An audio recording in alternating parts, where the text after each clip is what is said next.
Welcome to Her Weekly Fix. I'm Dr. Laura Pipher, naturopathic doctor, and every week I'm here to give you a quick, no fluff dose of the latest health insights, science-backed tips, and real-world solutions to help you feel your best. Whether it's tackling hormonal chaos, digestive struggles, or low energy, we'll break it all down in 10 minutes or less. Let's get into this week's fix. Today we're talking about the most ignored driver of hormone symptoms in women 30 to 65, and that is insulin resistance. So let's first talk about what insulin actually does so then we can understand how the resistance part plays a role. So when you consume food, your body breaks that food into sugar, that is glucose. When we break it down into glucose, our blood sugar levels rise. As a response to that, our pancreas makes insulin. Now think of insulin as the key holder. Insulin goes to the cells and says, we have glucose to store, open up the cells. So then we allow, with using insulin, we allow glucose to get into the cells.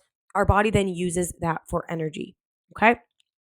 And so when we think about insulin resistance, think about our body not having the ability to respond to insulin.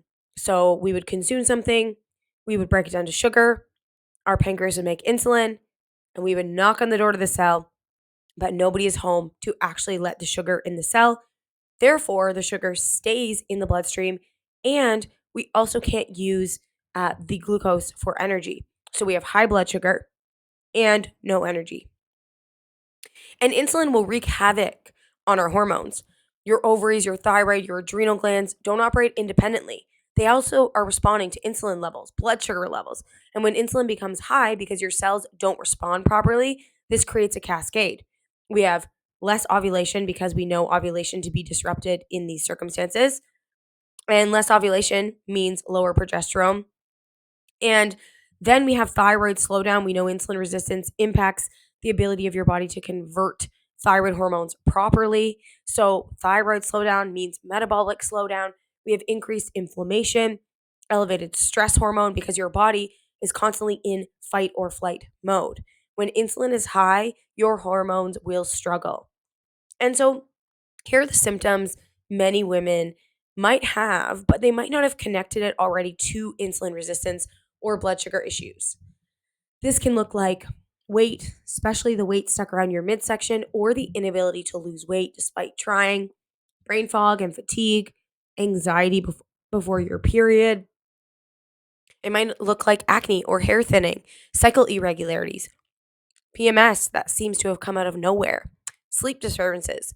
Because if you think about it, if we are, trying to struggle to manage our blood sugar all night long, how can we get into a deep, restful, and restorative sleep? And a lot of times women are told, oh, it's just perimenopause or it's just aging.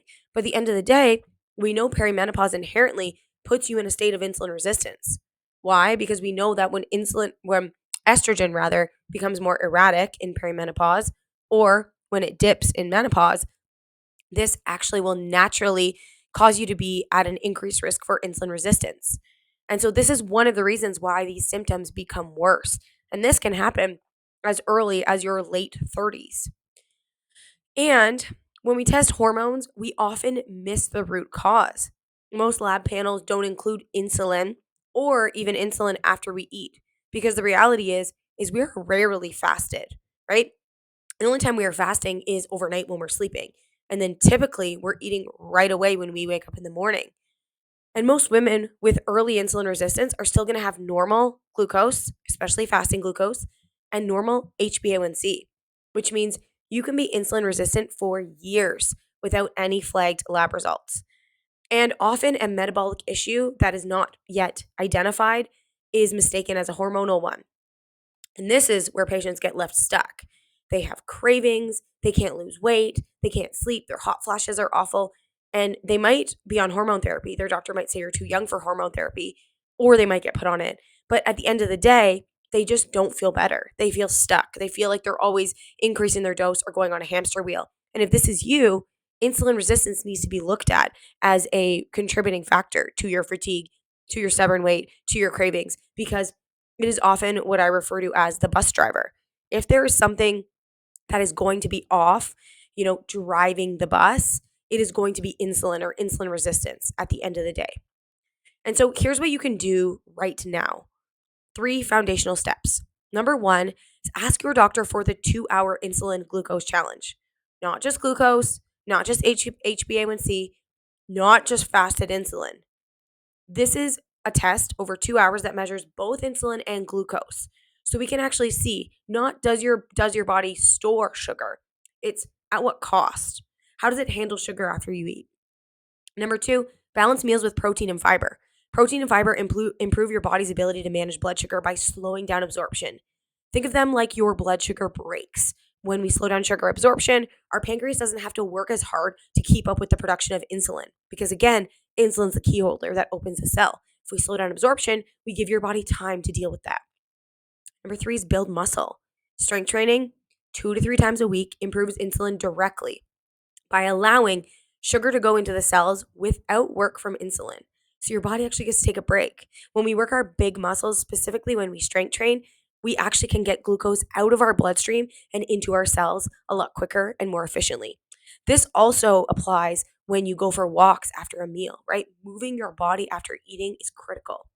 And if today's episode helped you connect the dots, follow, subscribe, and share this with a friend who needs a doctor who doesn't dismiss her symptoms. See you next week for another quick fix to help you feel like yourself again.